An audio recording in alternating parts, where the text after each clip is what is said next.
नमस्ते मेरे प्यारे दोस्तों, स्वागत है आपका अपना YouTube channel motive happy study पर। बिहार पुलिस का जो अचानक सिलेबस चेंज हो गया है, तो किरण पब्लिकेशन ने भी काफ़ी तेज़ी दिखाते हुए पूर्णतः नए सिलेबस 9 और 10th क्लास पर आधारित नया प्रैक्टिस बुक लॉन्च कर दिया है। तो आप लोग इस बुक के सभी प्रैक्टिस सेट को ज़रूर लगाएं।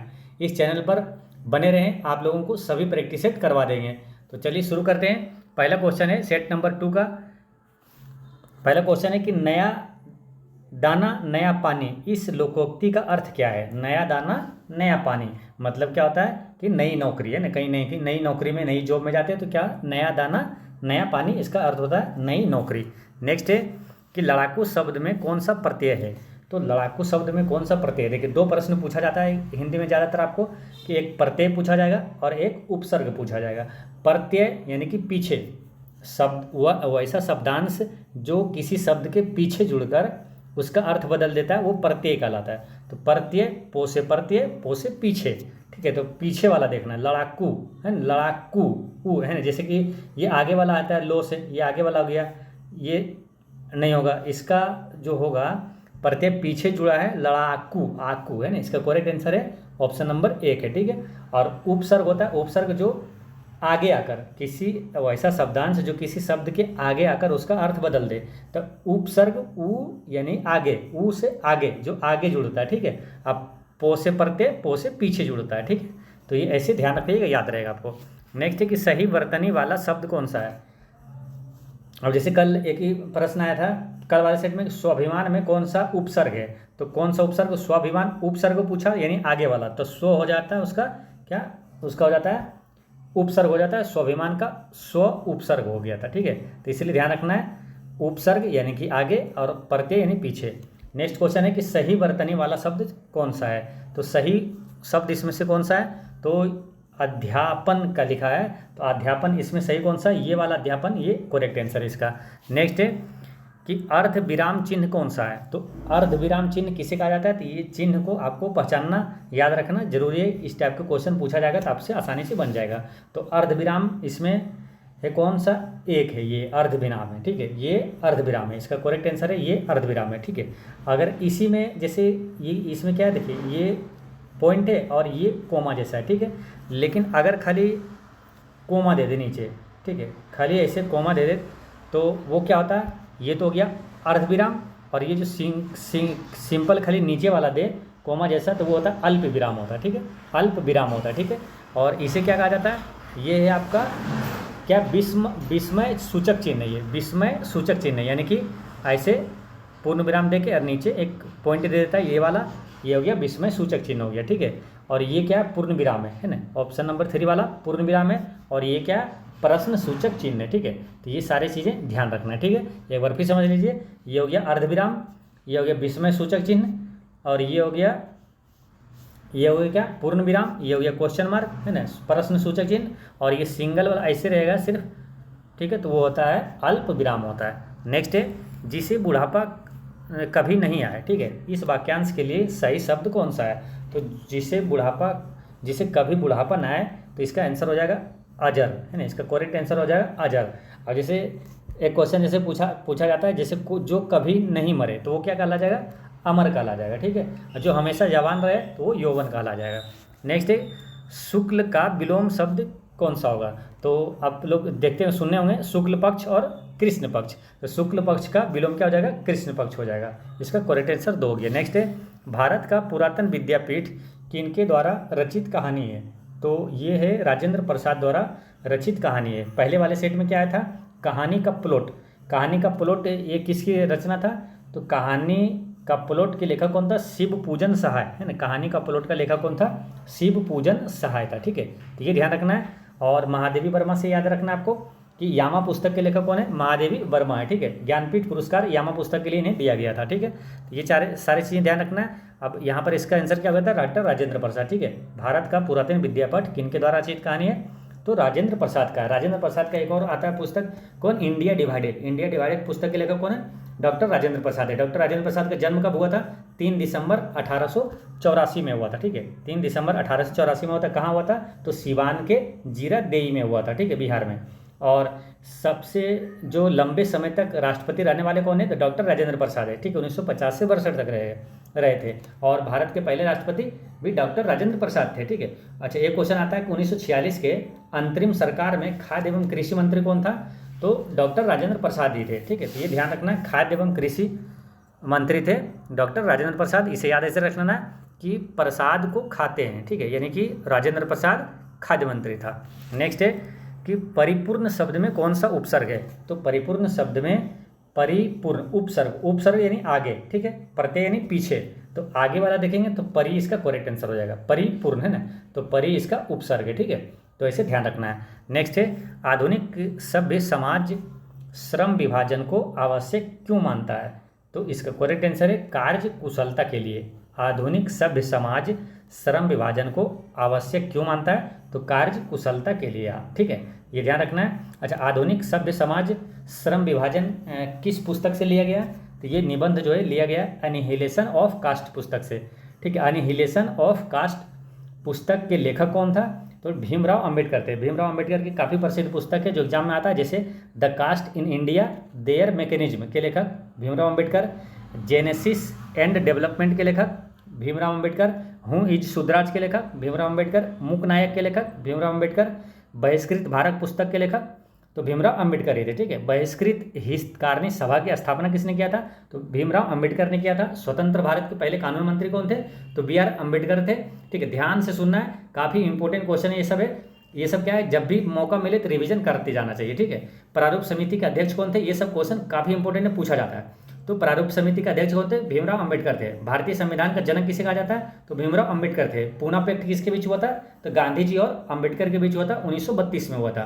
भीमराव अंबेडकर का जन्म कहाँ हुआ था? तो महू में हुआ था। महू कहाँ? मध्य प्रदेश में। कब हुआ था? 14 अप्रैल 1891 में हुआ था। और इसी 14 अप्रैल से अंबेडकर जयंती मनाया जाता है और राष्ट्रीय समानता दिवस मनाया जाता है। 14 अप्रैल को भीमराव अंबेडकर की जयंती के शुभ अवसर पर मनाया जाता है। नेक्स्ट क्वेश्चन है, क्वेश्चन नंबर 10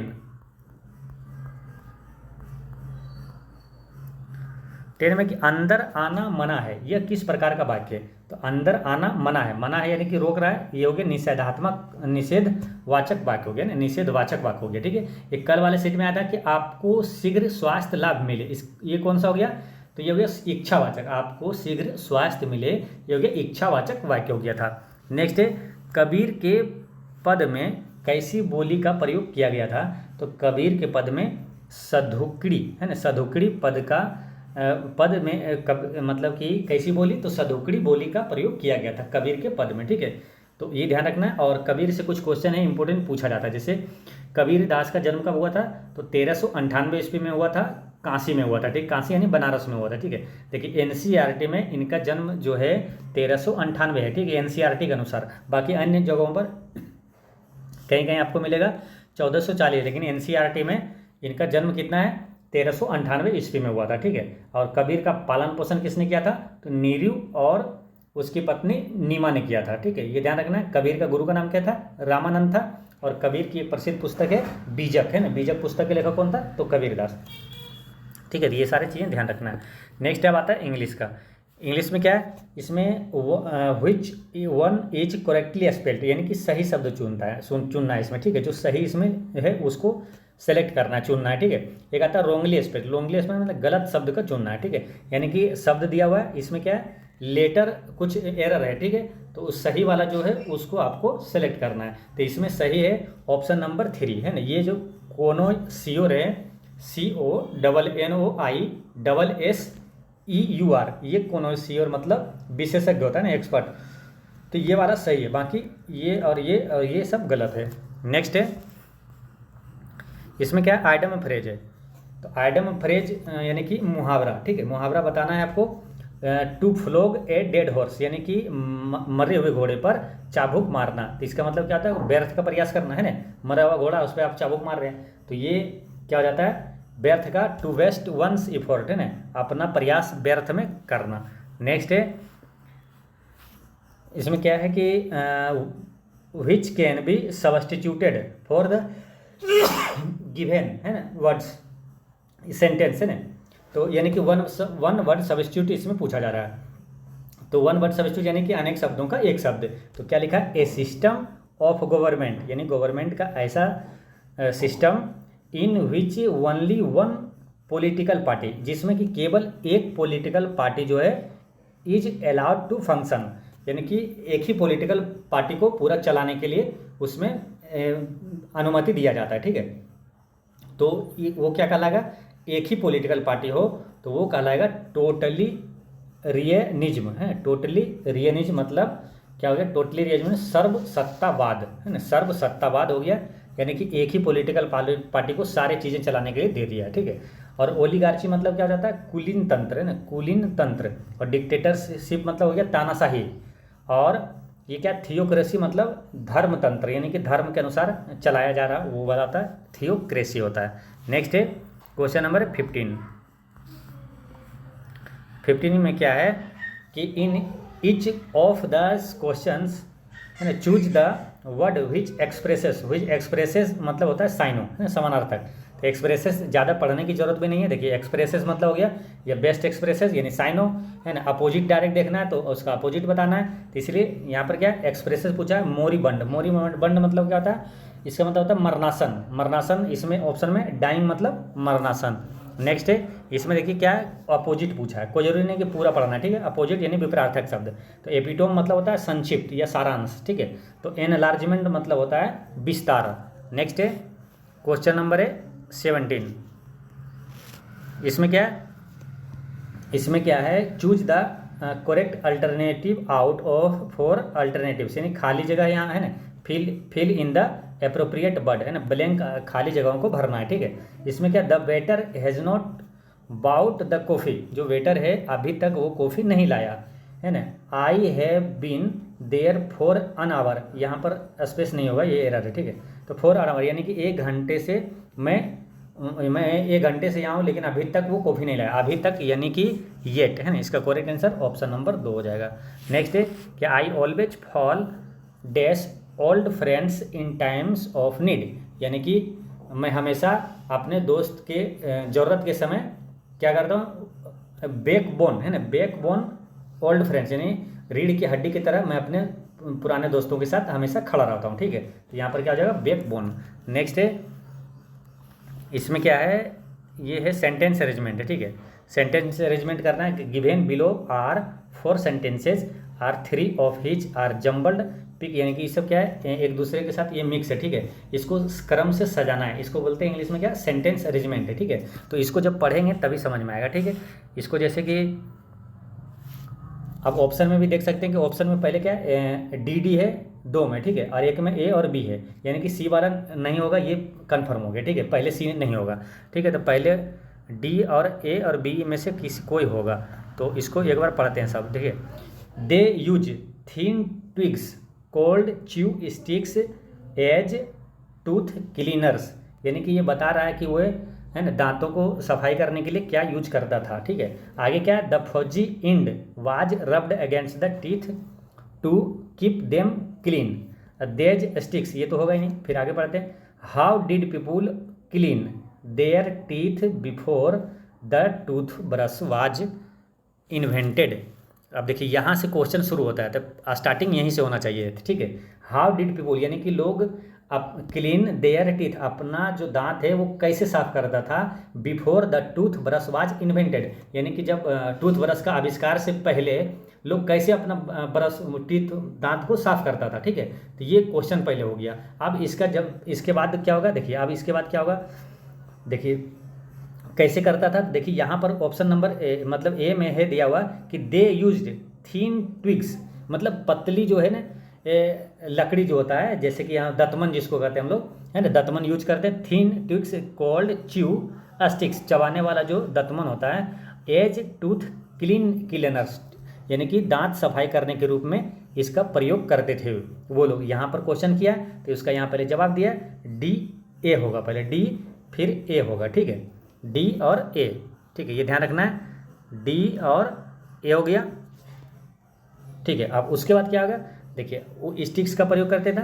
उसके बाद है कि देज स्टिक्स, देखिए स्टिक्स से रिलेटेड इसका प्रोनाउन यहाँ पर आ रहा है, जो रिलेटेड है ना, जो स्टिक्स होता था कैसा होता था, these sticks were fuzzy at the end यानी कि जो लास्ट में जो होता है अंत में वो क्या रुएदार होता है, जिससे ना हम लोग दांता से क्या करते हैं, चबा चबा के उसको क्या करते हैं रुएदार बना देते हैं ना, फिर उससे दांत रगड़ते हैं। तो यही लिखा है these sticks were fuzzy at the end, है ना, वन इंड। तो यहाँ सी होगा। उसके बाद बच के क्या बी होगा, the fuzzy end was rubbed against the teeth to keep them clean, सफाई रख करने के लिए इसका उपयोग करते थे। यानी कि DACB इसका सेंटेंस अरेंजमेंट में आंसर क्या हो जाएगा, DACB है, ऑप्शन नंबर 3 में इसका करेक्ट आंसर है। नेक्स्ट है, इसमें क्या एक्टिव वॉइस और पैसिव वॉइस में बदलना है, ठीक है। तो इसमें दिया हुआ क्या, ही completed the story on time, ये क्या है एक्टिव वॉइस में, ठीक है। पैसिव वॉइस में रहता है तो बाय ऑब्जेक्ट रहता है, इस टाइप से रहता है, और जो एक ज्वेलरी वर्ब और भी3 रहता है, ठीक है। यहाँ पर क्या है, ही कंप्लीटेड डायरेक्ट मेन वर्ब का सेकंड इसका है ना फॉर्म है, तो ही completed the story on time. तो इसको पैसिव में बदलना तो क्या कैसे बदलते हैं, ऑब्जेक्ट जो है वो सब्जेक्ट बन जाता है। तो ऑब्जेक्ट यहाँ क्या है, द स्टोरी सब्जेक्ट बनेगा, ठीक है। और ये जो ही कंप्लीटेड है तो ये पास्ट टेंस में है, तो पास्ट टेंस का पैसिव में कैसे जाएगा, वाज प्लस भी3 जाएगा, ठीक है। वाज प्लस भी3 होता है, तो द स्टोरी वाज प्लस भी3 होगा। तो देखिए वाज भी3 इसमें है, ठीक है, तो ये अभी चलेगा। ये वाला बीइंग ये नहीं होगा, और द स्टोरी कंप्लीटेड इसमें वाज नहीं दिया, डायरेक्ट सब्जेक्ट का मतलब कि वर्ब का भी2 रूप दे दिया, तो ये भी नहीं होगा। और यहाँ हेड दे दिया तो ये भी नहीं होगा, क्योंकि ये पास्ट टेंस वाला है तो वाज में जाएगा, पास्ट परफेक्ट रहता तो हेड में जाता, ठीक है। तो इसका आंसर क्या आ जाएगा, ऑप्शन नंबर 1 ही इसका करेक्ट आंसर होगा, ठीक है। नेक्स्ट है मैथमेटिक्स है, ठीक है। मैथ है, इसमें दो संख्याओं का गुणनफल इतना है, यदि एक संख्या इतना है तो दूसरी संख्या क्या होगा, तो दो संख्या का गुणनफल इतना है तो एक संख्या इतना है, तो इतना से भागा देंगे दूसरा आ जाएगा। तो 45 से इसको काट दीजिए, 45 चौके 180, अब 45 पंचे 225 हो जाएगा, तो 5 बार में कट जाएगा, आंसर 3 हो गया। नेक्स्ट है कि ए और बी मिलकर एक कार्य को 10 दिनों में पूरा करता है, तथा ए अकेले 15 दिनों में करता है, तो बी अकेले कितना दिन में कार्य पूरा करेगा। देखिए दोनों मिला के दिया है 10, ठीक है, और बी का दिया है नहीं, ए का दिया है 15 दिन में करता है, तो दोनों में से ए का घटा देंगे तो बी का निकल जाएगा। तो देखिए दोनों मिलके करता है, एक दिन में कितना करेगा, भाग निकाल रहे हैं इसका, एक दिन में 1/10 भाग निकालेगा, इसमें ए का घटा देंगे तो बी का निकल जाएगा। तो ए कितना कर रहा है 15 दिन में, तो एक दिन में 1/15 भाग करेगा। इसको कैलकुलेट कर दीजिए, 15 दूनी 30 होगा एलसीएम, 10 तिया 30, 15 दूनी 30, तो 1 दूनी 2, यानी 1/30 भाग, इसको उल्टा कर दीजिए, यानी कि 30 दिन में काम करेगा कौन, बी। तो इसका आंसर क्या हो गया, ऑप्शन नंबर 1। नेक्स्ट है, यदि माध्य और माध्यिका के मान क्रमशः इतना दिया हो तो बहुलक क्या हुआ। तो काफ़ी इजी होता है ये बनाना, लेकिन आपको फॉर्मूला याद होना चाहिए। तो इसका बहुलक और माध्य और माध्यिका के बीच संबंध जो फॉर्मूला होता है वो क्या होता है, बहुलक, इसको ना लिख लीजिएगा, काफ़ी हमेशा ये काम आएगा। बहुलक बराबर होता है 3 माध्यिका, है ना, 3 गुना माध्यिका माइनस 2 माध्य होता है ना, 2 गुना माध्य, ठीक है। इसको थोड़ा सा ये आपको कन्फ्यूजन ना हो और याद रहे तो कैसे थोड़ा ध्यान रखना है, ठीक है। ये माध्यिका बड़ा है शब्द में तो 3 होगा, है ना, 3 माध्यिका, ठीक है। ये छोटका, ये देखिए माध्य छोटा है तो छोटा यानी कि 2 छोटा है, तो माध्य छोटा है यानी कि इसके साथ 2 आएगा, ठीक है। और छोटका क्या होगा, घटेगा, है ना, छोटका घटेगा, छोटा है तो छोटके को घटाते हैं, तो सिंपल में ध्यान रखना है। तो बहुलक बराबर क्या हो जाएगा, 3 माध्यिका और माइनस 2 माध्य होगा, ठीक है। तो बहुलक निकालने के लिए वो बोला है, तो 3 माध्यिका यानी कि माध्यिका इसमें कौन है, 5 है ना, माध्य हो गया 4 और माध्यिका है 5, तो 3 पच्चे 15 और 2 माध्य यानी कि 2 चौके 8, यानी 8 घटा दीजिए, 15 में 60 गया, 7 इसका आंसर हो गया, ठीक है। तो फॉर्मूला याद लिख लीजिएगा, बहुलक बराबर 3 माध्यिका माइनस 2 माध्य। नेक्स्ट है, एक बैग में 13 सफ़ेद और 7 काले बॉल हैं, बेहतरीन तरीके से 2 बॉल निकाले जाते हैं, इनके एक ही रंग के होने की संभावना क्या है। तो देखिए इसमें क्या है, एक ही रंग होने की प्रायिकता पूछा है कि संभावना क्या है, ठीक है। तो एक ही रंग 2 बॉल निकालना, ठीक है। तो 2 बॉल निकालेंगे तो इसका क्या है, या तो सफ़ेद निकल जाएगा दोनों, है ना, या तो काला दोनों निकल जाएगा, दोनों की संभावना है। तो इसको क्या करते हैं, देखिए इसको निकाल, इसका फॉर्मूला क्या हो जाएगा, 13 है बॉल, 13 बॉल में से 2 निकलेगा तो 13C2, ठीक है। पहले कितना निकाल सकते हैं ना, उसकी देखते हैं संभावना कितना है, ठीक है। कुल जो है संभव मान जो है मतलब कुल अनुकूल परिणाम जो है कितना निकाल सकते हैं ये दोनों में से, ठीक है, सफ़ेद और काले बॉल में। तो एक 13C2 और एक है 7C2, ठीक है। तो इसको कैलकुलेट करेंगे, क्या होगा 13C2 मतलब 13 2 है, यानी कि 2 बार गुना करेंगे घटते क्रम में। 13 गुना 12, नीचे 2 है तो इसको गुना करते जाएंगे कहाँ 1 तक, ठीक।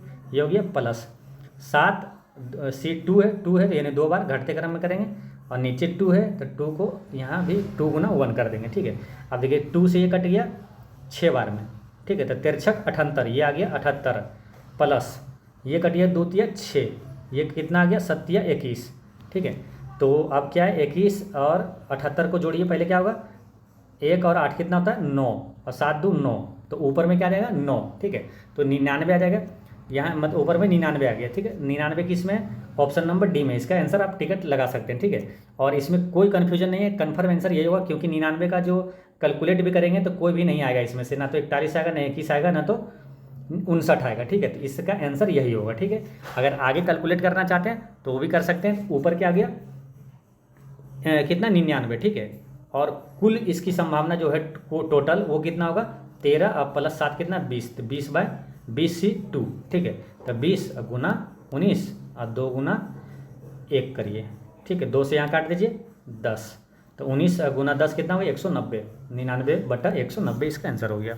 नेक्स्ट है कि यदि किसी वस्तु की कीमत 30% कम हो जाती है, उसकी खपत 10% बढ़ जाती है, तो ए बी फार्मूला होता है ना, A+B - AB/100, ठीक है। तो ए बी फार्मूला से दो लगातार अगर कोई घटना हो तो यानी कि 30% कम हो गया, फिर उसकी खपत 10% बढ़ जाती है, तो कुल इसका क्या होगा कमी या तो वृद्धि होगा, तो ए बी फार्मूला लगा के निकाल देंगे। तो 30% कम होता है तो -30 लिख दीजिए। फिर क्या A+B होता है, तो यहाँ 10% क्या हो बढ़ा, तब +10 हो गया, और यहाँ माइनस हमेशा होता है ना, A+B - AB/100 होता है, तो यहाँ माइनस होगा, और AB/100 यानी कि 30 गुना 10 है ना, A है 30, अब B मान लिया 10, तो 30 गुना 10 क्या होगा 300, अब बट्टा 100 से ये 2 चला गया।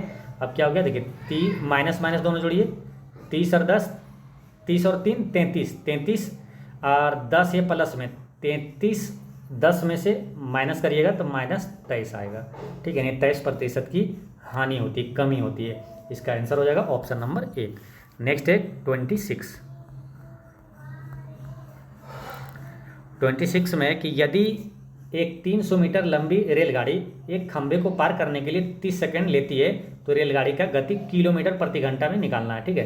तो गति यानी कि चाल बराबर क्या था दूरी बटे समय, दूरी कितना दिया हुआ है 300, ठीक है। समय कितना दिया हुआ है 30 सेकंड, ठीक है। ये क्या निकला मीटर प्रति सेकंड में निकले, इसको बदलना क्या किलोमीटर प्रति घंटा में। देखिए किलोमीटर प्रति घंटा में, और एक बदलना आता है मीटर प्रति सेकंड में, ठीक है। तो इसमें कन्फ्यूजन ना हो, कभी ध्यान कैसे रखना है, देखिए किलोमीटर प्रति घंटा में बदलना है तो बड़का से गुना यानी 18/5, और मीटर प्रति सेकंड में बदलना है तो छोटका से गुना यानी कि 5/18। देखिए समझ गए ना, देखिए ये छोटा है तो छोटका में अगर बदलना हो कभी मीटर प्रति सेकंड में तो छोटका से गुना, और ये देखिए 18/5 बड़ा है तो बड़का में बदलना हो तो बड़का से गुना, ठीक है। तो ध्यान रखना है बड़का में बदलना भी किलोमीटर प्रति घंटा में तो 18/5 से गुना करेंगे, ठीक है। ये तो पहले 30 से ये कट जाएगा 10 बार में, और ये 5 से कट जाएगा 2 बार में, 18 दूनी 36 किलोमीटर प्रति घंटा इसका करेक्ट आंसर हो जाएगा, ठीक है। कोई भी कन्फ्यूजन हो तो कमेंट में जरूर पूछिएगा, ठीक है। नेक्स्ट है समान मूलधन चक्रवृद्धि ब्याज तथा साधारण ब्याज की योजनाओं में निवेश किया जाता है।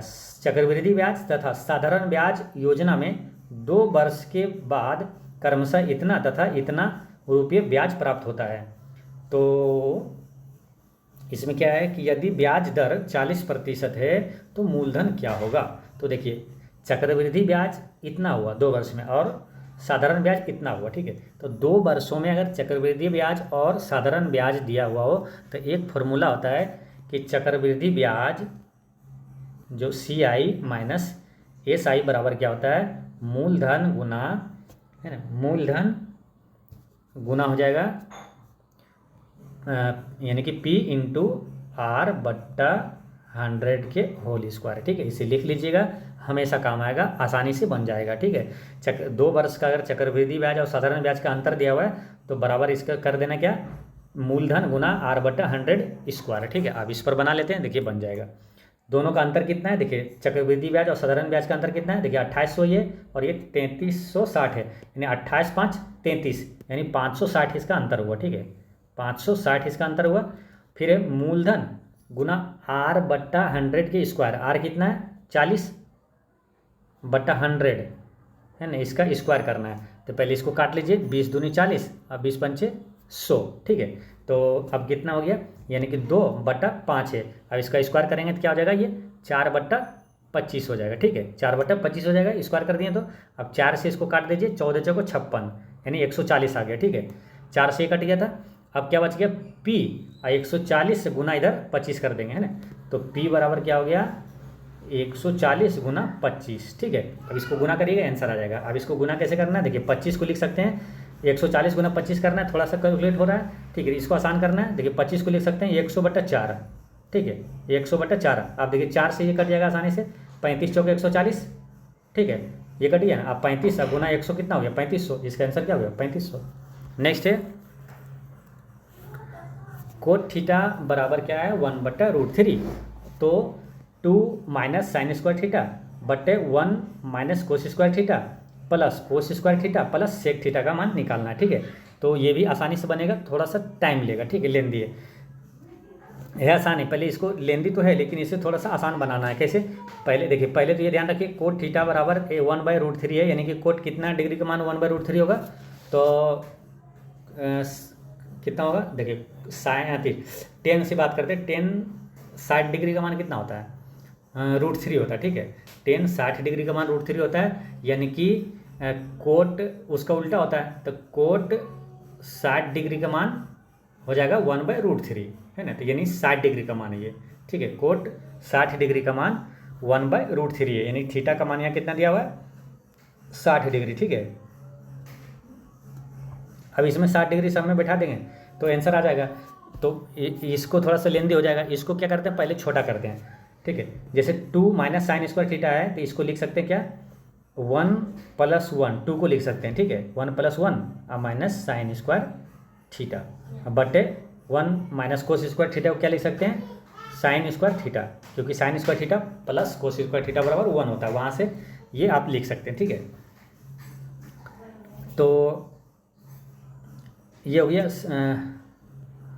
और इसको क्या लिख सकते हैं, 1 माइनस साइन स्क्वायर थीटा बराबर कोस स्क्वायर थीटा। ठीक है, तो इसको फिर लिख सकते हैं 1 प्लस कोस स्क्वायर थीटा, अब बटा में साइन स्क्वायर थीटा। ठीक है, फिर इसको कैलकुलेट करिएगा, पहले इसको रहने देते हैं। ठीक है, पहले इसको कैलकुलेट कर रहे हैं, फिर इसको कैलकुलेट करिएगा तो 1 बटा नीचे क्या है साइन स्क्वायर थीटा, तो एक बार 1 के साथ बटा में साइन स्क्वायर थीटा, फिर एक बार कोस के बटा में साइन स्क्वायर थीटा कर सकते हैं, क्योंकि यहाँ प्लस है।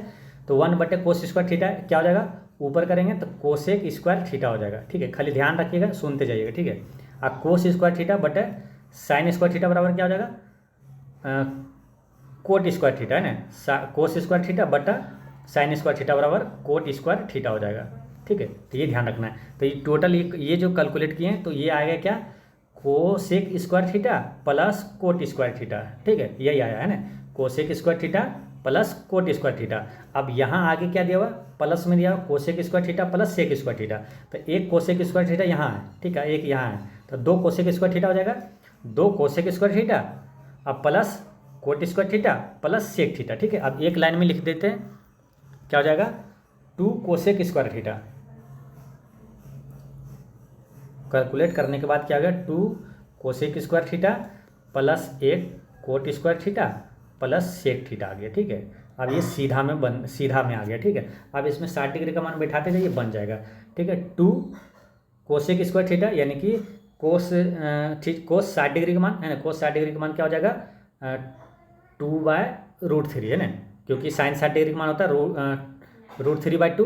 तो इसका कोसेक थीटा का मान हो जाएगा, कोसेक 60 डिग्री का मान हो जाएगा 2/√3। इसको जब स्क्वायर करेंगे तो 4/3 होगा, प्लस कोट 60 डिग्री का मान कितना होगा, तो कोट 60 डिग्री का मान हो जाएगा, कोट थीटा का मान यहाँ दिया हुआ है 1/√3 है ना, तो 1/√3 दिया हुआ, तो इसको स्क्वायर कर देंगे तो 1/3 हो जाएगा, प्लस सेक 60 डिग्री मान क्या हो जाएगा 2, ठीक है। अब इसको भिन्न का जोड़ बना दीजिए, बन जाएगा।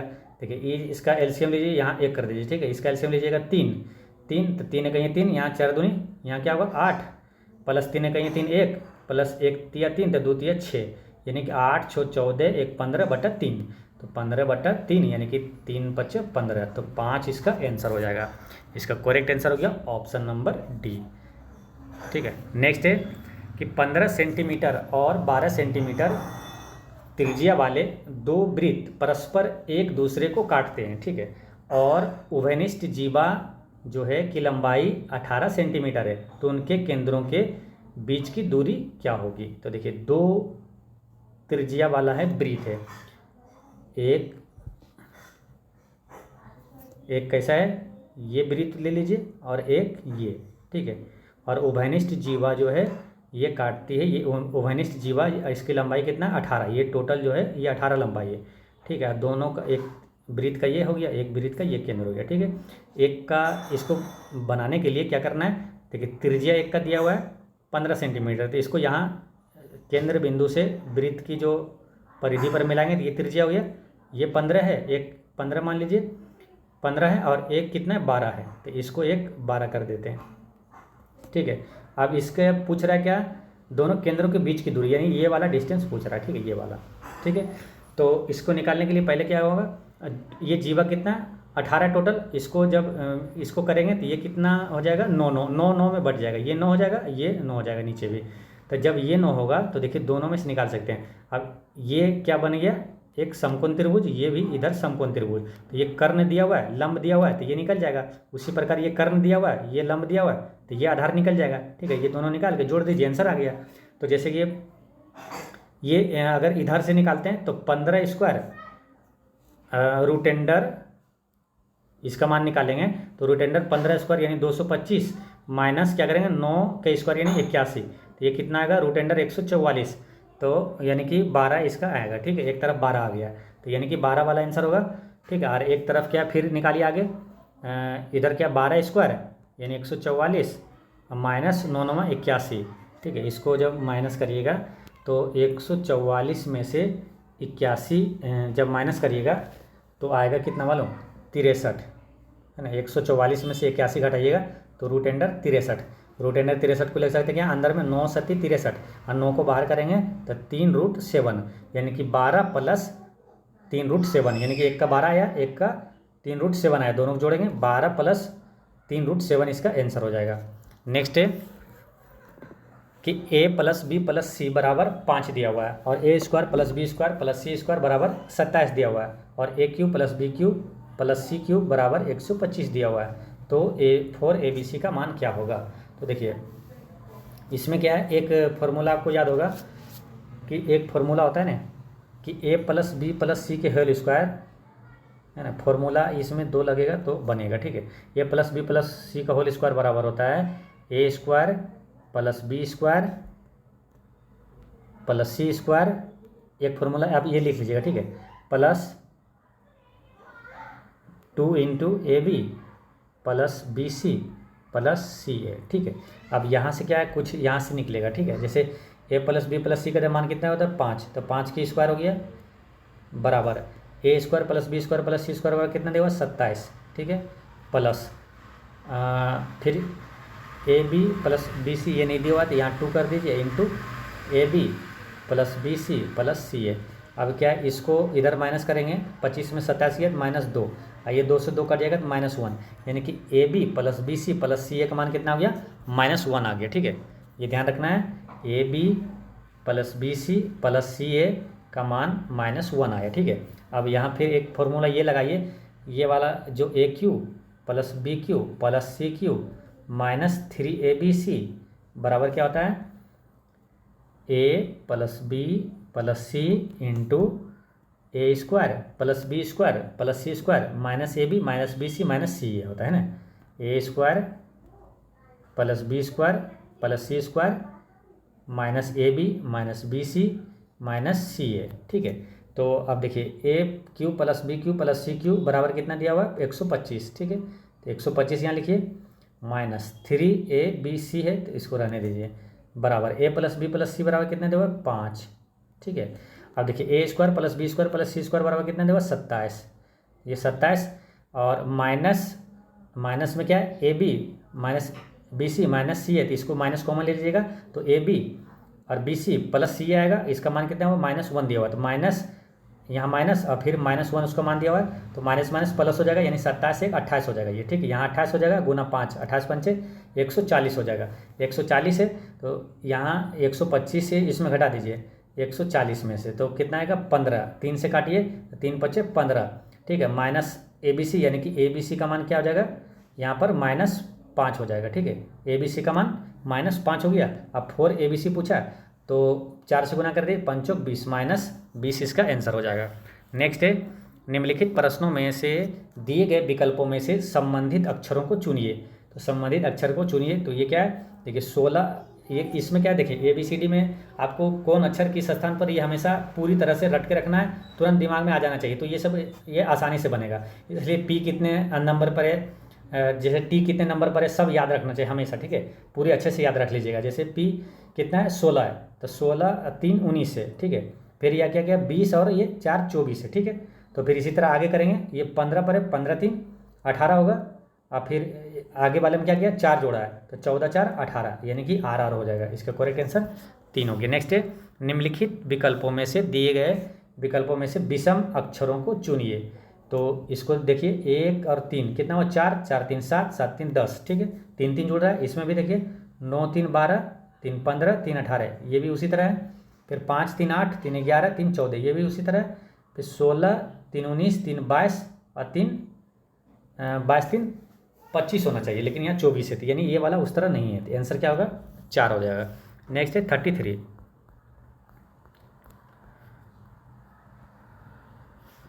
33 में क्या है आगे का आगे क्या होगा ये पूछ रहा है। ठीक है, तो ये कितना 19 - 2 17 - 2 15 - 2 13 13 - 2 कितना हो गया 11, 11 पर कौन है के।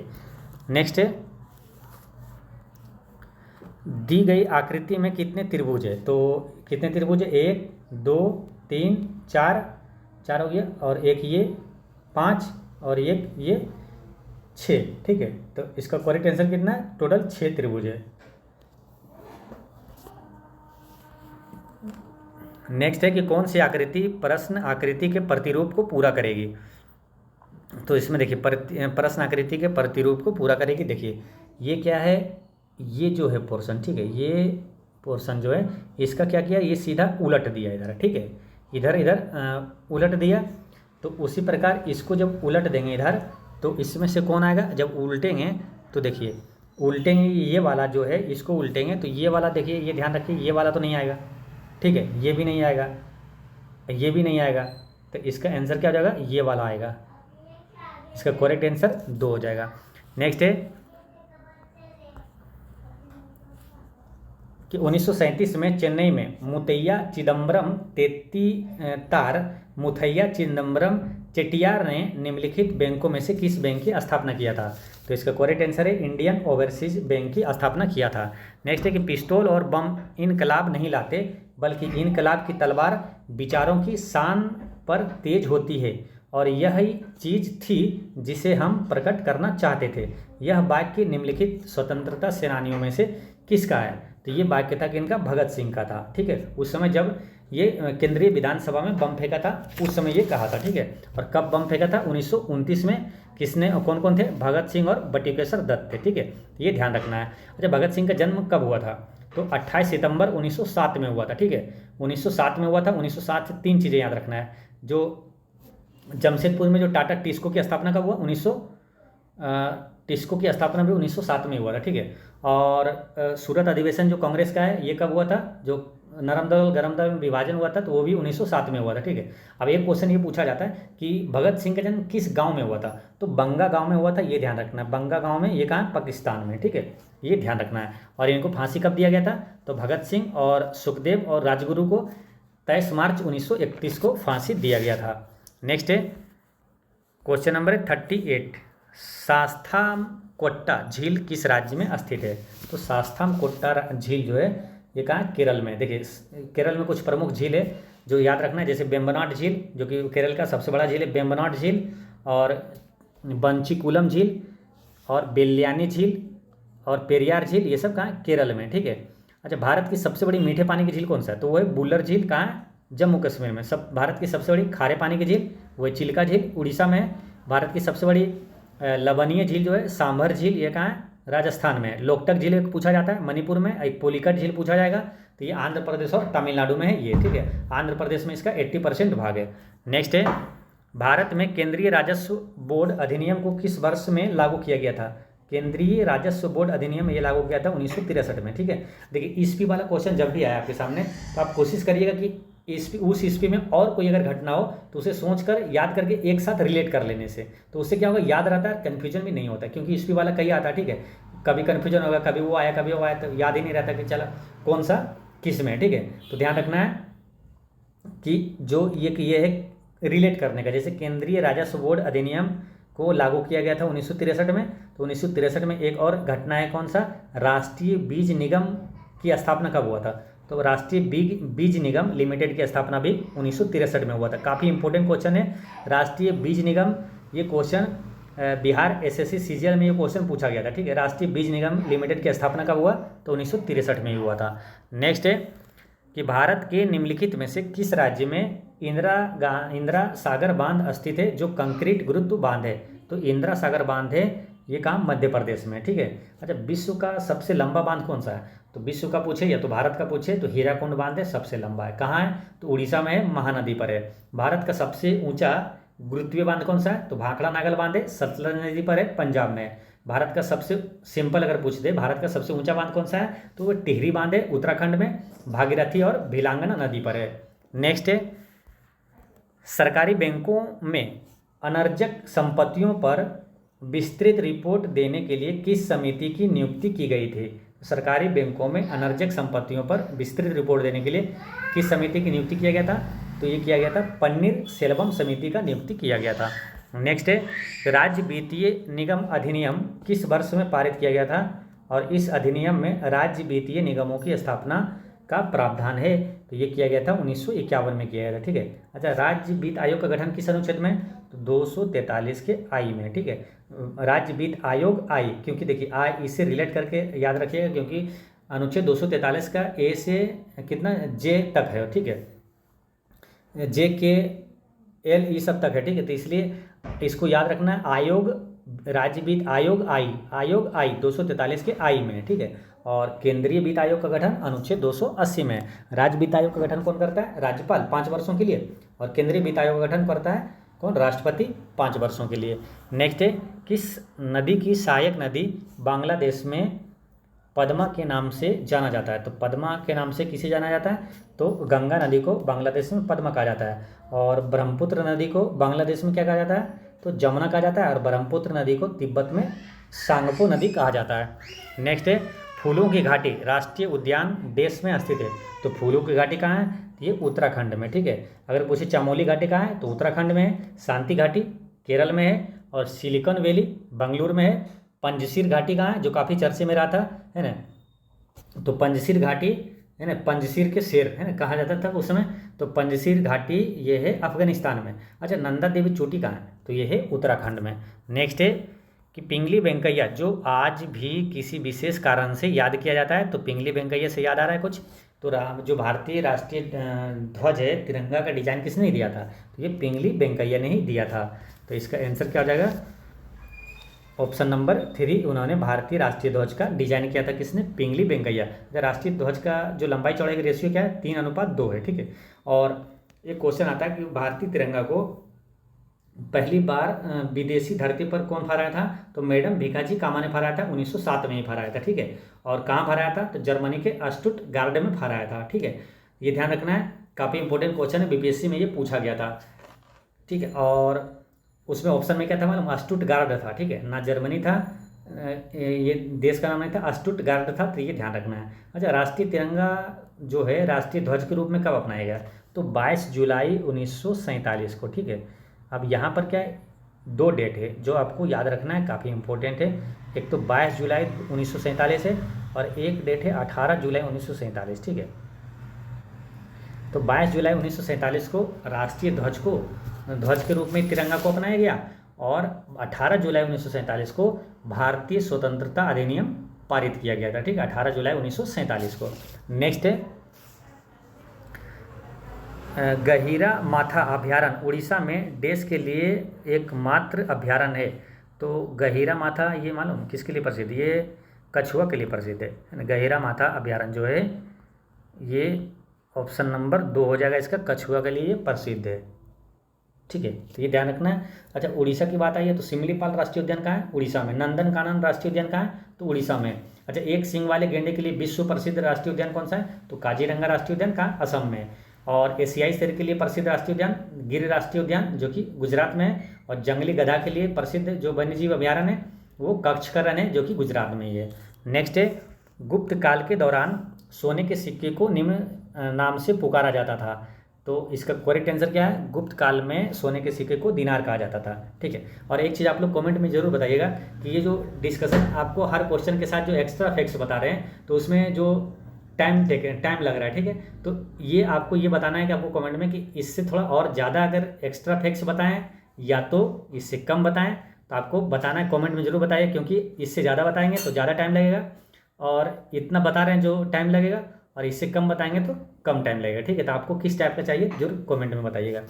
ठीक है, तो ये सिक्कों को, सोने के सिक्कों को दिनार कहा जाता था, चांदी के सिक्कों को क्या कहा जाता था, तो रूपका कहा जाता था। ठीक है, अब यहाँ से कुछ इंपॉर्टेंट क्वेश्चन एक्स्ट्रा है जो पूछा जाता है। ठीक है, काफ़ी इंपॉर्टेंट है क्वेश्चन, क्या बार बार ये घूम घूम के यही सब क्वेश्चन पूछा जाता है। जैसे कि गुप्त काल की बात करें तो सिक्कों पर बीना बजाते हुए किस शासक को दिखाया गया, तो समुद्रगुप्त को दिखाया गया, जिसे भारत का नेपोलियन कहा जाता है। ठीक है, और भारत में पहली बार सोने का सिक्का किसने चलाया था, तो हिंद यूनानी ने चलाया था।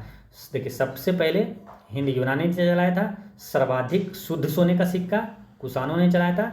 और सर्वाधिक सोने का सिक्का अगर पूछ दे, देखिए शुद्ध वाले में कुषाण, लेकिन सर्वाधिक सोना अगर पूछे तो गुप्तों ने चलाया था। सीसा और प्रोटीन का सिक्का किसने चलाया था, तो सातवाहनों ने चलाया था।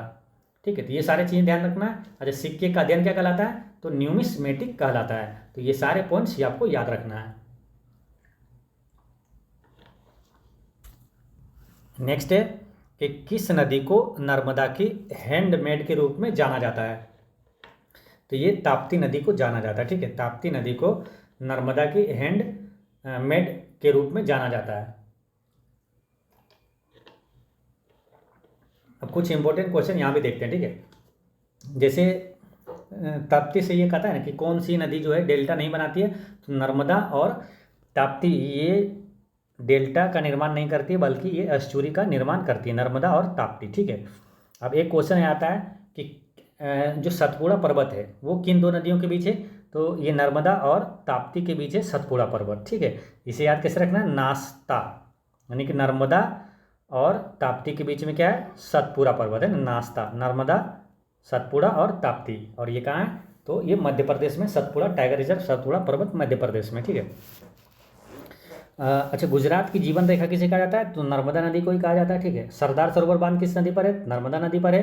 अच्छा, पश्चिम की ओर बहने वाली नदी कौन कौन सा है, तो ये पूछा जाता है क्वेश्चन, पूछ लिया जाएगा कि इनमें से कौन सी नदी पश्चिम की ओर नहीं बहती है। ठीक है, तो आपको याद रखना है कुछ प्रमुख नदियाँ जो पश्चिम की ओर बहती है। ठीक है, जैसे ये साबरमती, ये पश्चिम की ओर बहती है, और माही, लूनी और ताप्ती ये सभी पश्चिम की ओर बहती है, और नर्मदा नदी भी पश्चिम की ओर बहती है। याद कैसे रखना है, देखिए साबरमती है ना, लूनी नदी, और कौन कौन सा, साबर हो गया, लूनी हो गया, माही नदी, नर्मदा नदी और ताप्ती नदी, पश्चिम की ओर बहने वाली नदियाँ। एक सेंटेंस, एक लाइन याद रखिएगा, साला मानता मानता नहीं। ठीक है, तो साला मानता से ये 5 नदियाँ प्रमुख है जो पश्चिम की ओर बहती है। ठीक है, और देखिए साला मानता नहीं, साबरमती, लूनी, मानता से माही, नर्मदा और ताप्ती है ना, साला मानता नहीं, ये 5 नदियाँ क्या है, पश्चिम की ओर बहती है। और इसमें ये क्या है, सभी अरब सागर में गिरती है सिवाय लूनी की। लूनी नदी क्या है, ये कच्छकरण में विलुप्त हो जाती है। ठीक है, बाकी सभी ये अरब सागर में गिरती है, तो ये ध्यान रखना है। नेक्स्ट है कि चट्टान अनुक्रमण के विवरण और उनके सामान्य समय मापक्रम के संदर्भ में व्याख्या से संबंधित वैज्ञानिक अनुशासन को क्या कहा जाता है, तो इसका करेक्ट आंसर है, इसे सेल, देखिए चट्टान है तो यहाँ सेल, इसे चट्टान को सैल कहा जाता है, तो यहाँ से रिलेट कर लीजिएगा। चट्टान के अनुक्रमण के विवरण और उनके सामान्य समय मापक्रम के क्या है, स्तरित शैल विज्ञान इसे कहा जाता है। भारत की सबसे बड़ी झील, तो भारत की सबसे बड़ी झील यानी कि वेम्बनाड झील पूछा जा रहा है देश के किस राज्य में, तो वेम्बनाड झील ये कहाँ है, तो ये केरल में, ठीक है। वेम्बनाड झील केरल में, आपको बताए थे वेम्बनाड, बंचीकुलम, बेल्यानी और पेरियार झील ये सब कहाँ, केरल में, ठीक है। और ये हो गया वेम्बनाड झील कहाँ है, तो केरल में, ये याद रखना है। नेक्स्ट है कि बाढ़ गांव का सम्मेलन किस वर्ष में हुआ था, तो बाढ़ गांव का सम्मेलन 1779 में हुआ था ना, बाढ़ गांव का सम्मेलन 1779 में हुआ था। कुछ ही फर्मों के प्रभुत्व वाली बाजार संरचना को क्या कहा जाता है, कुछ ही, है ना, कुछ ही यानी कि अल्प अधिकार, ठीक है। अगर पूरा रहे तो पूर्ण प्रतियोगिता और केवल एक रहे तो एकाधिकार। नेक्स्ट है कि हल्दी घाटी के युद्ध में किस सम्राट की सेना ने महाराणा प्रताप से युद्ध किया था, तो हल्दी घाटी का युद्ध 1576 में हुआ था और किसके बीच, अकबर और महाराणा प्रताप के बीच हुआ था, ठीक है। तो अकबर और महाराणा प्रताप के बीच हुआ था हल्दी घाटी का युद्ध 1576 में। इसका आंसर क्या हो जाएगा, अकबर इसका करेक्ट आंसर है। नेक्स्ट है कि जनगणना 2011 के अनुसार किस राज्य में जनसंख्या घनत्व सबसे अधिक है, तो जनसंख्या घनत्व सबसे अधिक किसका है, तो बिहार का है। न्यूनतम जनसंख्या घनत्व किसका है, तो वो है अरुणाचल प्रदेश का, ठीक है। अगर पूछे सिंपल कि सर्वाधिक जनसंख्या वाला राज्य कौन सा है, तो उत्तर प्रदेश, सबसे कम वाला सिक्किम है, और क्षेत्रफल की दृष्टि से सबसे बड़ा राज्य राजस्थान और सबसे छोटा राज्य गोवा है, ठीक है। और बिहार का जो जनसंख्या घनत्व कितना 2011 के अनुसार 1106 और भारत का जनसंख्या जो है घनत्व है 382 है। नेक्स्ट है कि डैश प्रकार की रूपांतरित चट्टान होती है जिसकी विशेषताएं विभिन्न प्रकार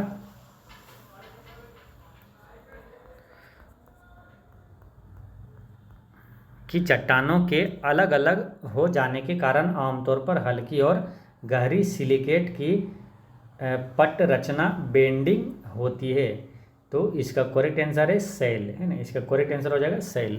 नेक्स्ट है भारतीय संविधान के अनुसार मध्यवर्ती स्तर पर पंचायतों का गठन एक जैसे राज्य में नहीं किया जा सकता है जिसकी जनसंख्या निम्नलिखित में से किससे अधिक ना हो, तो किससे अधिक नहीं होना चाहिए, तो 20 लाख से अधिक नहीं होना चाहिए, ठीक है। पंचायत से काफ़ी महत्वपूर्ण क्वेश्चन है जो आता है पंचायत और नगर पालिका से, तो इसलिए सबको याद रखना है आपको, ठीक है।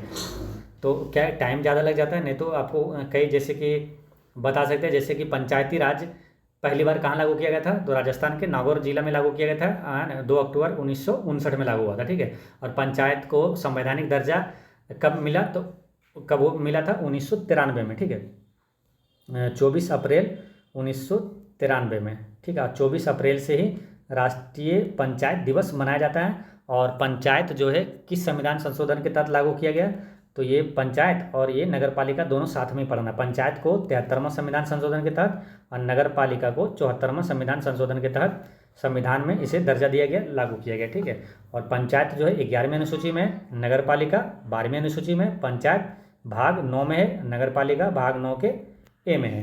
एक क्वेश्चन आता है ग्राम पंचायत गठन किस अनुच्छेद में है, तो अनुच्छेद 40 में है, ये ध्यान रखना है। और भारत में भी पंचायती राज व्यवस्था जो है वो किस पर आधारित है, तो वो त्रिस्तरीय पंचायती व्यवस्था लागू है। और जिसको किसने सुझाव दिया था त्रिस्तरीय पंचायत का, तो बलवंत राय मेहता ने दिया था, और द्विस्तरीय का अशोक मेहता ने दिया था। नेक्स्ट एक निम्नलिखित में से कौन सा एक ऐसा मौद्रिक सिद्धांत है जिसमें कहा गया है कि बुरी मुद्रा अच्छी मुद्रा को प्रचलन से बाहर कर देती है, बुरी मुद्रा अच्छी मुद्रा को प्रचलन से बाहर कर देती है, तो ये ग्रेसम का नियम कहता है, ठीक, ग्रेसम का नियम इसका करेक्ट आंसर है। नेक्स्ट है भारत की सबसे बड़ी मीठे पानी की झील कोलेरू झील किस राज्य में स्थित है, तो मेन चीज़ें ध्यान रखना है क्या, कोलेरू झील, तो कोलेरू झील ये किस राज्य में है, तो ये आंध्र प्रदेश में। हालांकि भारत की सबसे बड़ी मीठे पानी की झील कौन सा है, बुल्लर झील है, जम्मू कश्मीर में, ठीक है, तो ये ध्यान रखना है। लोकटक झील कहाँ है, मणिपुर में। सांभर झील कहाँ है, तो राजस्थान में। नेक्स्ट है राष्ट्रपति के चुनाव से उत्पन्न सभी संदेहों और विवादों की जांच करने और निर्णय करने की शक्तियां किस में है, तो राष्ट्रपति चुनाव से संबंधित किस में हो सकता है, तो सर्वोच्च न्यायालय में, सुप्रीम कोर्ट में, ठीक है। आंसर क्या हो जाएगा, ऑप्शन नंबर 3, ठीक है। अच्छा सुप्रीम कोर्ट हो गया। अच्छा सुप्रीम कोर्ट किस अनुच्छेद में मालूम, तो हाई कोर्ट याद रखना है, हाई कोर्ट किस अनुच्छेद में है, तो 214 में, ठीक है। और सुप्रीम कोर्ट किस अनुच्छेद में, तो ये 2 1 4 है ना, एक को इधर ला दीजिए, यानी कि 1 2 4 ये सीधा कर दीजिए तो सुप्रीम कोर्ट हो गया। सुप्रीम कोर्ट अनुच्छेद 124 में। नेक्स्ट है, अब सुप्रीम कोर्ट का भी मुख्य न्यायाधीश वर्तमान में कौन है, तो DY चंद्रचूड़ है। नेक्स्ट है कि वर्ष 1774 में प्रसिद्ध रोहिल्ला युद्ध में रोहिल्ला को अवध के किस नवाब ने हराया था, तो इसे हराया था कौन, शुजा-उद-दौला ने हराया था। ठीक है, याद रखना है, शुजा-उद-दौला ने हराया था। और शुजा-उद-दौला ने हराया था किसको, रोहिल्ला को। ठीक है, और एक है ऐसा ही नाम क्या है, सिराजुद्दौला। तो जो प्लासी का युद्ध किसके बीच हुआ था, तो रॉबर्ट क्लाइव और सिराजुद्दौला के बीच हुआ था। ठीक है, और उसमें सिराजुद्दौला को हरा दिया था कौन, अंग्रेज जो था रॉबर्ट क्लाइव। 1757 में हुआ था प्लासी का युद्ध। नेक्स्ट है क्वेश्चन नंबर है 61, निम्नलिखित में से कौन सा मस्तिष्क का एक अपक्षयी विकार है और कई स्थितियों में से एक जो मनोभ्रंश का कारण बनता है, मानसिक कार्यों का एक प्रगतिशील गिरावट जिसके परिणाम स्वरूप स्मृति हानि और भ्रम होता है। तो इसका करेक्ट आंसर है अल्जाइमर रोग, है ना, अल्जाइमर रोग इसका करेक्ट आंसर है। नेक्स्ट है कि विद्युत प्रतिरोध की एसआई इकाई क्या है, तो प्रतिरोध का एसआई इकाई क्या होता है, ओम होता है। ठीक है, ठीक है, और यहाँ पर एक चीज़ ध्यान रखना है, अगर पूछ दे कि प्रतिरोधकता है ना, प्रतिरोधकता का एसआई मात्रा क्या है, प्रतिरोधकता। ठीक है, तो कई लोग क्या है, अगर नहीं पढ़ें तो ओम ही टिक कर देता है। तो प्रतिरोधकता का ऐसा ही मात्रा होता है ओम मीटर। ठीक है, तो ये ध्यान रखना है, तो इसे रेट कर लीजिएगा, याद रहेगा वो कैसे। तो ये प्रतिरोध का ओम, प्रतिरोध छोटा है तो इसका आंसर क्या होगा, ओम। प्रतिरोधकता इसका क्या होगा, ओम मीटर, है ना, प्रतिरोधकता का ओम मीटर होगा। ठीक है, ये ध्यान रखना। विभव का ऐसा ही मात्रा हो गया वोल्ट, विभवांतर का भी वोल्ट है। पदार्थ की मात्रा का मोल है। एम्पियर किसका है, तो विद्युत धारा का ऐसा इकाई एम्पियर है। नेक्स्ट है कि बेसाइल केलमेट गुएरिन यानी कि BCG, है ना, बेसाइल केलमेट गुएरिन वैक्सीन जिसे BCG वैक्सीन कहा जाता है, निम्नलिखित में से किस बीमारी को रोकने के लिए इसका लगाया जाता है। तो BCG टीका किस में दिया जाता है, टीबी में दिया जाता है ना, टीबी के लिए। तो टीबी, अब टीबी को ही क्या कहा जाता है, टीबी को ही क्षय रोग भी कहा जाता है, तपेदिक भी कहा जाता है, यक्षमा भी कहा जाता है। अब ऑप्शन में देखिए कौन सा है, तपेदिक है, तो इसका आंसर क्या हो जाएगा 3। नेक्स्ट है कि मानव शरीर की कौन सा ओस्टियोपोरोसिस नामक बीमारी से संबंधित है। तो ओस्टियो जैसे आया तो हड्डी से संबंधित हो जाता है ना, ओस्टियोलॉजी जैसे हड्डियों का अध्ययन होता है, ओस्टियो हड्डी से संबंधित है। इसका आंसर ऑप्शन नंबर 1 हो गया। नेक्स्ट है कि निम्नलिखित में से कौन सा एक एक्स लिंक्ड रिसेसिव डिसऑर्डर है जो फंक्शन प्लाज्मा कोजेटिंग फैक्टर भी मतलब 8 की कमी के कारण होता है, जो वंशागत हो सकता है या सहज उत्तराधिकार से उत्पन्न हो सकता है। तो इसका करेक्ट आंसर है, इसका करेक्ट आंसर हो जाएगा हीमोफीलिया, है ना, हीमोफीलिया। नेक्स्ट है कि प्रकाश की किरणें आँखों के सामने जिस बाहरी और पारदर्शी संरचना से होकर आँख में प्रवेश करती है उसे क्या कहते हैं। तो इसे क्या कहा जाता है, देखिए प्रकाश की किरणें जो आँखों के सामने जिस बाहरी या पारदर्शी संरचना से होकर आँख में प्रवेश करती है तो वो क्या कहा जाता है, वो कॉर्निया कहा जाता है ना। श्वेत पटल से होकर ये आँखों में प्रवेश करती है, तो इसका आंसर क्या हो जाएगा, कॉर्निया। ठीक है, नेत्रदान में कौन सा भाग दान दिया जाता है, तो कॉर्निया का ही दान दिया जाता है। ठीक है, एक क्वेश्चन आता है कि आँखों में जो प्रकाश है प्रवेश करता है तो उसकी प्रकाश की मात्रा को नियंत्रित कौन करता है, तो आइरिस करता है। ठीक है, आइरिस करता है, तो ये ध्यान रखना है, इसे परितारिका भी कहा जाता है। नेक्स्ट है 67, पके केले में पाए जाने वाला प्रमुख अम्ल है। तो पके केले में पाए जाना प्रमुख अम्ल है कौन सा, मेलिक अम्ल पाया जाता है। ठीक है, मेलिक अम्ल और किसमें, जैसे मेलिक अम्ल आपको सेब में भी मेलिक अम्ल पाया जाता है। ठीक है, और फॉर्मिक एसिड जो है ये किसमें, लाल चींटी में फॉर्मिक अम्ल पाया जाता है, और बैटरी में सल्फ्यूरिक अम्ल पाया जाता है, और मानव शरीर के जो पेट में हाइड्रोक्लोरिक अम्ल HCl पाया जाता है। ठीक है, और अम्लों का राजा इसे सल्फ्यूरिक अम्ल को कहा जाता है।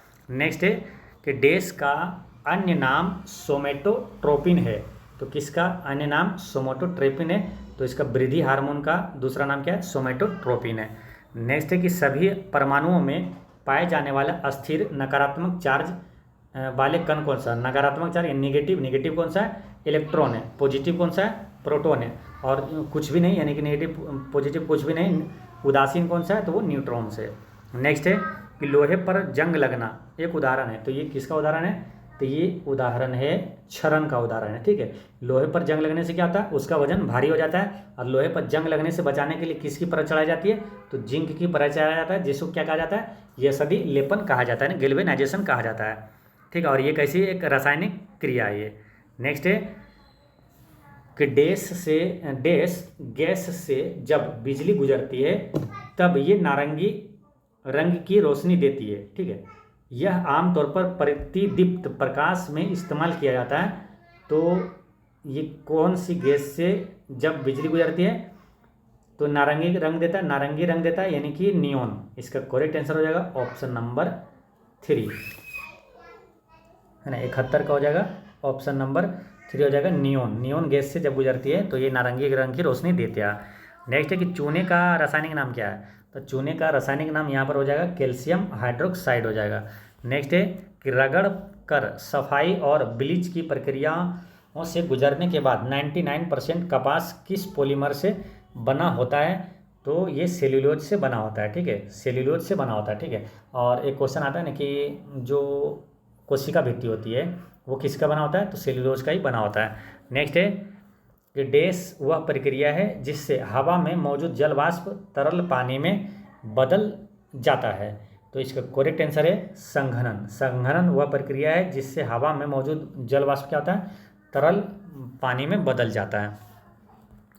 नेक्स्ट है कि डैश पत्ते के तने जैसा होता है जो अंकुर को जड़ से जोड़ता है। तो ये क्या होता है? तो इसका ऑप्शन देखते हैं।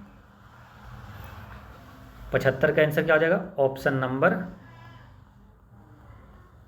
2 है ना, डंठल कहलाता है ना। वो क्या कहलाता है? डंठल। जैसे कि ऐसे रहता है ना, पत्ती ये जो रहता है तो ये जो जोड़ता है तना से, ये क्या कहलाता है? डंठल कहलाता है, ये वाला डंठल कहलाता है ये, ठीक है। पत्तियों का हरा रंग किसके कारण होता है? तो क्लोरोफिल के कारण होता है।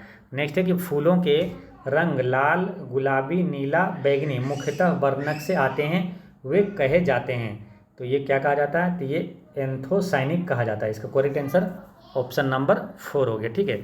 और जैसे कि कुछ क्वेश्चन आता है, जैसे कि गाजर का लाल रंग किसके कारण होता है? तो कैरोटीन के कारण होता है, ठीक है।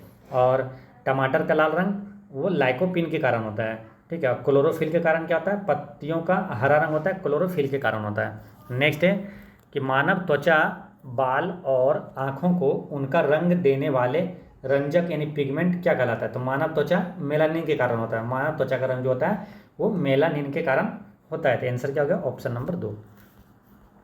नेक्स्ट है कि किसी दिए गए क्षेत्र में सभी जीनों पादप वो जंतु की कुल संख्या कहलाती है।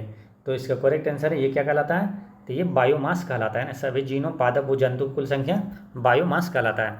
निम्नलिखित में से कौन सा वसा में घुलनशील विटामिन है जो खून के थक्के, हड्डी के चयापचय और खून में कैल्शियम के स्तर को नियंत्रित करने में भूमिका निभाता है? तो इसका करेक्ट आंसर है, ये क्या हो जाएगा? ऑप्शन नंबर 3 हो जाएगा ना। विटामिन के जो होता है खूनों को जमने में सहायक कौन होता है? विटामिन के होता है, ठीक है। और ये क्या वसा में क्या बोला? वसा में घुलनशील है ना। तो देखिए जो जल में घुलनशील होता है वो कौन सा है? विटामिन बी और सी है। और वसा में घुलनशील कौन है? ADE है ना, एडेक, ठीक है। ये ध्यान रखना है। नेक्स्ट है एक पेड़ की छाल के अंदर जीवित कोशिकाओं की पतली परत को डैश कहा जाता है। तो क्या कहा जाता है? तो एक पेड़ की छाल के अंदर जीवित कोशिकाओं की पतली परत को कैम्बियम कहा जाता है ना, कैम्बियम इसे कहा जाता है। नेक्स्ट है कि रेडियो एक्टिविटी का एसआई मात्रक क्या है? तो रेडियो एक्टिविटी की खोज किसने किया था? तो हेनरी बेक्यूरेल ने किया था। तो इसकी एसआई मात्रक क्या है? बेक्यूरेल हो जाएगा, ठीक है। और रेडियम का खोज किसने किया था? तो रेडियम का खोज किया था मेरी क्यूरी और पियरे क्यूरी ने किया था। अच्छा, रेडियो सक्रियता की माप किस में है?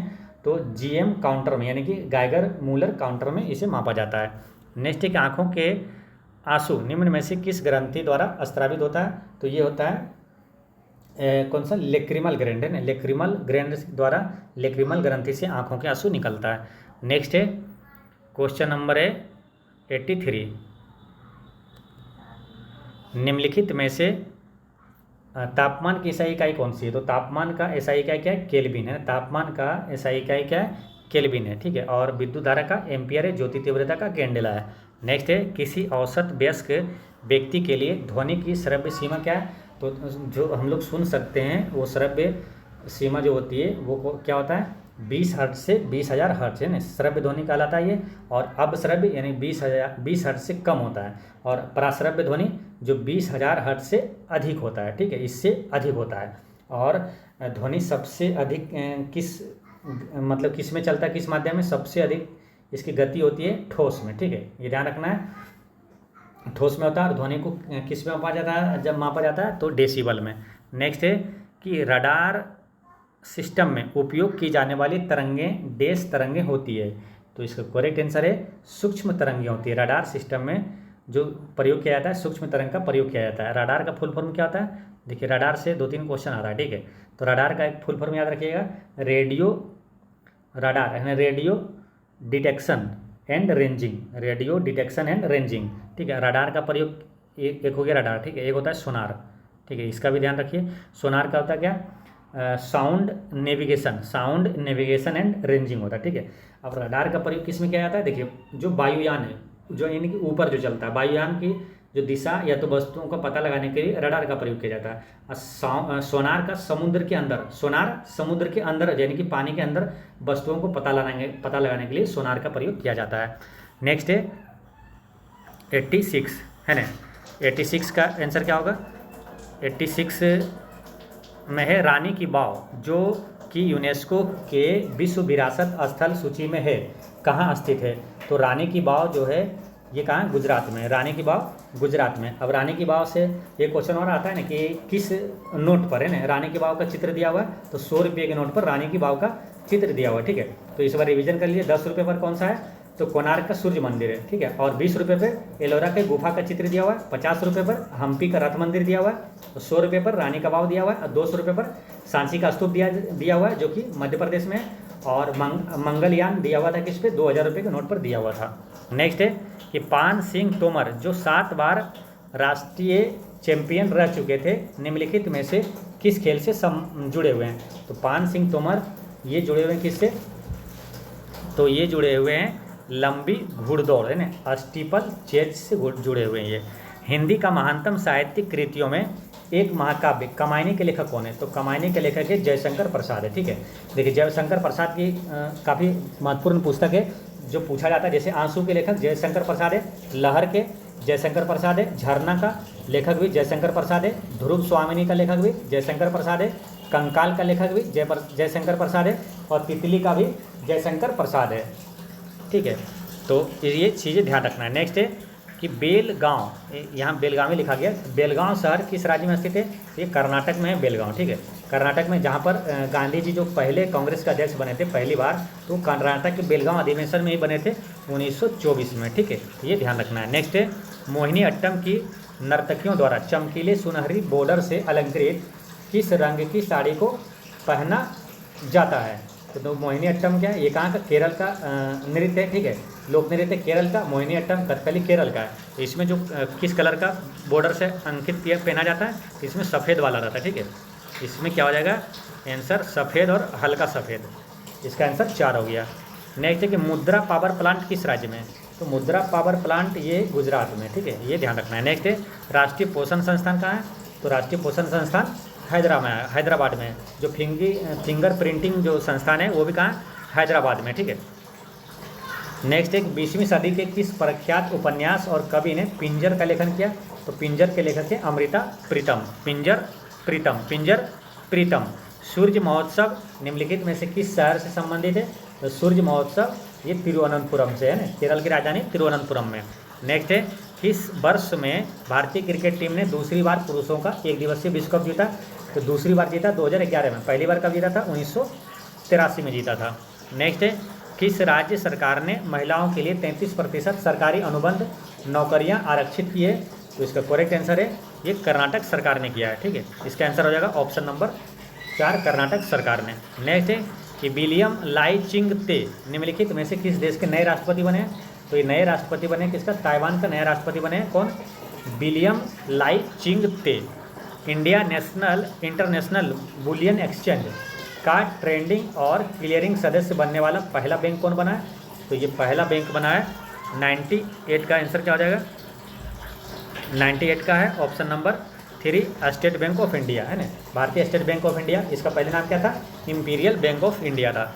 नेक्स्ट है कि विश्व हाइड्रोजन शिखर सम्मेलन 2024 ये किस शहर में आयोजित किया गया? तो ये किया गया था कहाँ? रोटरडम में। रोटरडम कहाँ है? नीदरलैंड में। नेक्स्ट है कि स्वीडन के लिंकोपिंग विश्वविद्यालय के शोधकर्ताओं द्वारा विकसित केवल एक परमाणु मोटी सोने की शीट का नाम क्या है? तो इसका करेक्ट आंसर है गोल्डीन। ठीक है, अब गोल्डीन से एक चीज़ याद आ रहा है, तो गोल्डीन से एक चीज़ आपको याद आना चाहिए, क्लाउडिया गोल्डीन। क्लाउडिया गोल्डीन कौन था? तो अर्थशास्त्र का नोबेल पुरस्कार 2023 में किसे दिया गया? क्लाउडिया गोल्डीन को दिया गया है। ठीक है दोस्तों, इस तरह से आपका सेट नंबर 2 होता है समाप्त। मिलते हैं नेक्स्ट वीडियो में, पढ़ते रहे।